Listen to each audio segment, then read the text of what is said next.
Bienvenido nuevamente a tu canal Aroma del Cielo. Hoy vamos a hablar de otra mujer extraordinaria llamada Ana. Sí, es otra Ana en el Nuevo Testamento que fue profetisa. Quédate con nosotros, no te lo pierdas.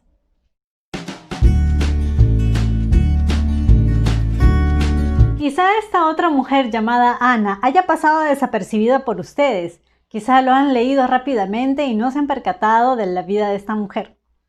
Por eso vamos a leer el pasaje. Lucas capítulo 2, verso 36. Dice: Estaba también allí Ana profetisa, hija de Femuel de la tribu de Aser, de edad muy avanzada, pues había vivido con su marido 7 años desde su virginidad y era viuda hacía 84 años. Y no se apartaba del templo, sirviendo de noche y de día con ayunos y oraciones. Esta, presentándose en la misma hora, daba gracias a Dios y hablaba del niño a todos los que esperaban la redención de Jerusalén. Y esta fue parte de la escena relatada en el capítulo anterior acerca de María, pues en este momento habían llevado a Jesús a presentarlo a Dios en el templo. Y es allí donde se menciona la vida de esta mujer. El nombre de Ana, tal como en el Antiguo Testamento, significa gracia y tiene ella muchas similitudes con Ana del Antiguo Testamento, pues ambas mujeres eran piadosas y se distinguían por su vida de oración y ayuno.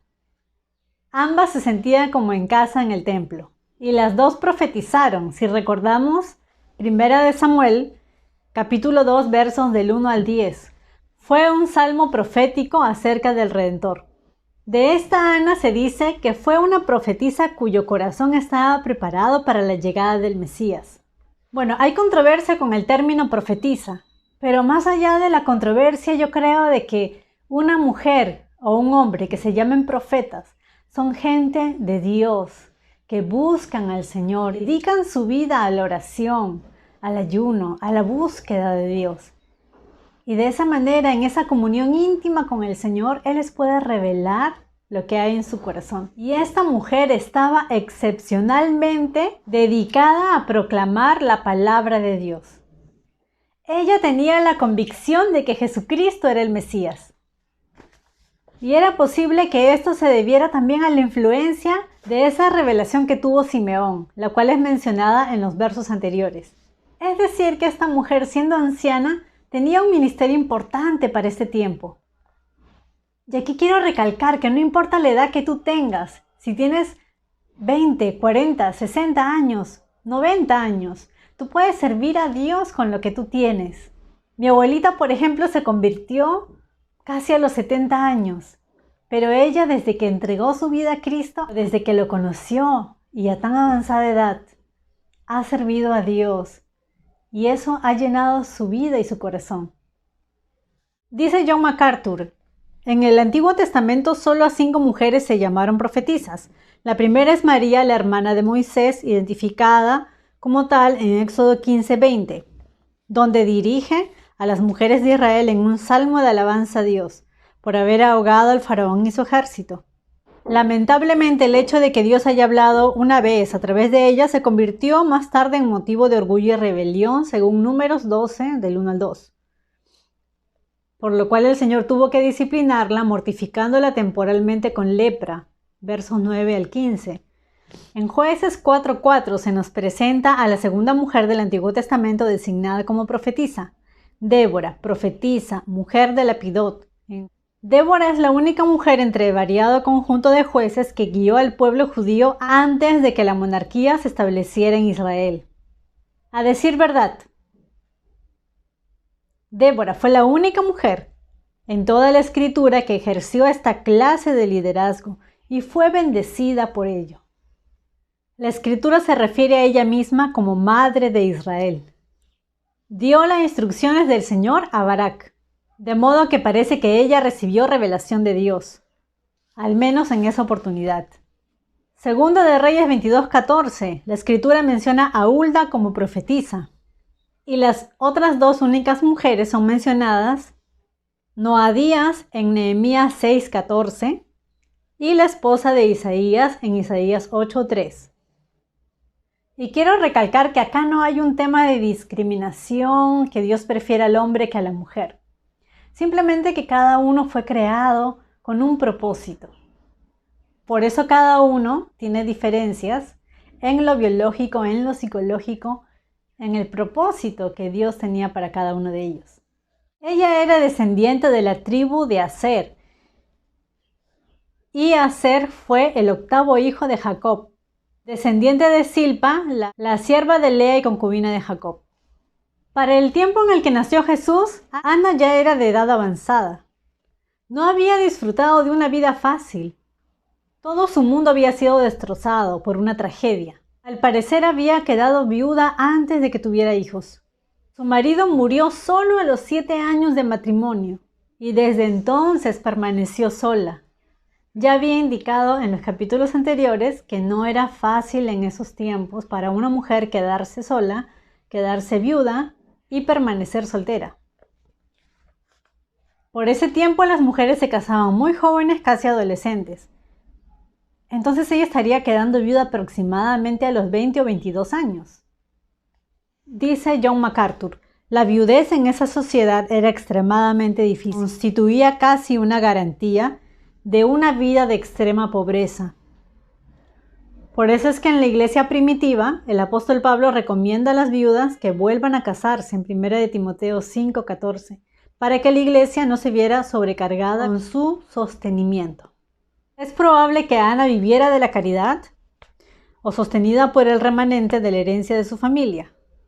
Lucas menciona, servía a Dios con ayuno y oraciones noche y día. Esa era su vida y su ministerio.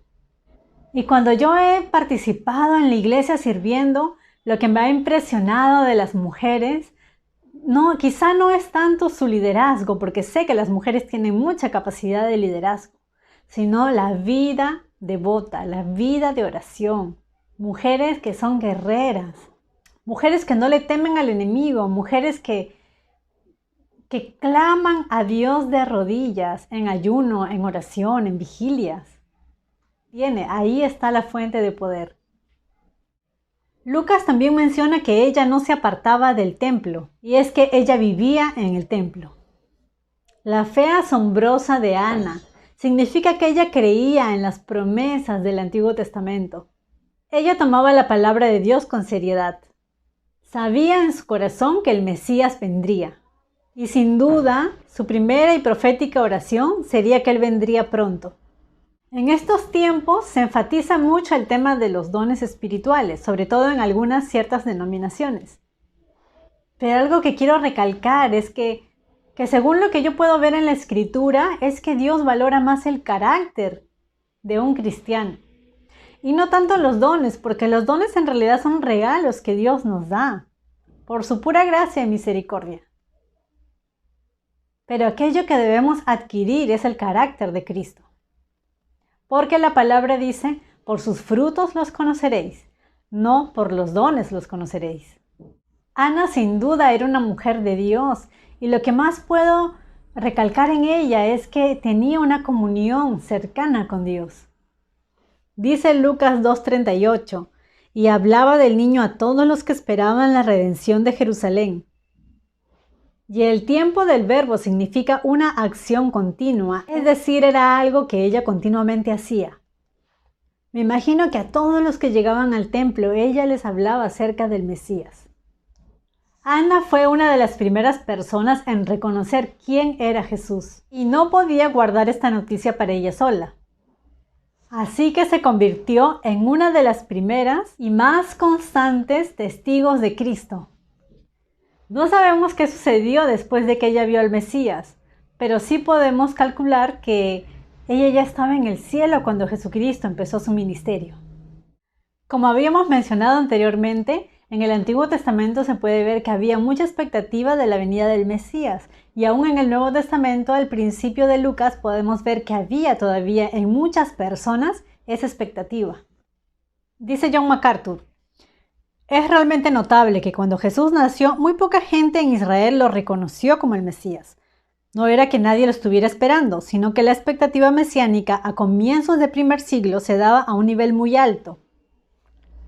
Por el tiempo exacto en el que Jesús nació, prácticamente todos los fieles creyentes en Israel estaban ansiosos esperando al Mesías e inquiriendo diligentemente por él. La ironía es que muy pocos lo reconocieron, porque no llenaba ninguna de sus expectativas. Ellos estaban esperando un líder político y militar que llegaría a ser un rey conquistador, y había nacido en una familia campesina. Nadie se imaginaba que él nacería en un establo. Los únicos en Israel que lo reconocieron en su nacimiento fueron personas humildes, gente sin notoriedad, por ejemplo los magos que eran extranjeros.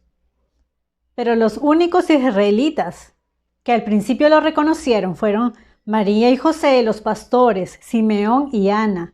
Al último testigo que llama es a Ana. Es cierto que la escritura menciona muy poco de ella, pero lo que la hizo una mujer extraordinaria era justamente esta vida espiritual que ella llevaba, esa comunión con Dios. Es decir, no solamente su ministerio y su servicio, sino la comunión íntima que ella tenía con Dios. Espero que les haya gustado la historia de esta mujer extraordinaria. Suscríbete, no lo olvides, y dale clic a la campanita para que puedas ver los siguientes capítulos. Que Dios los bendiga y los guarde.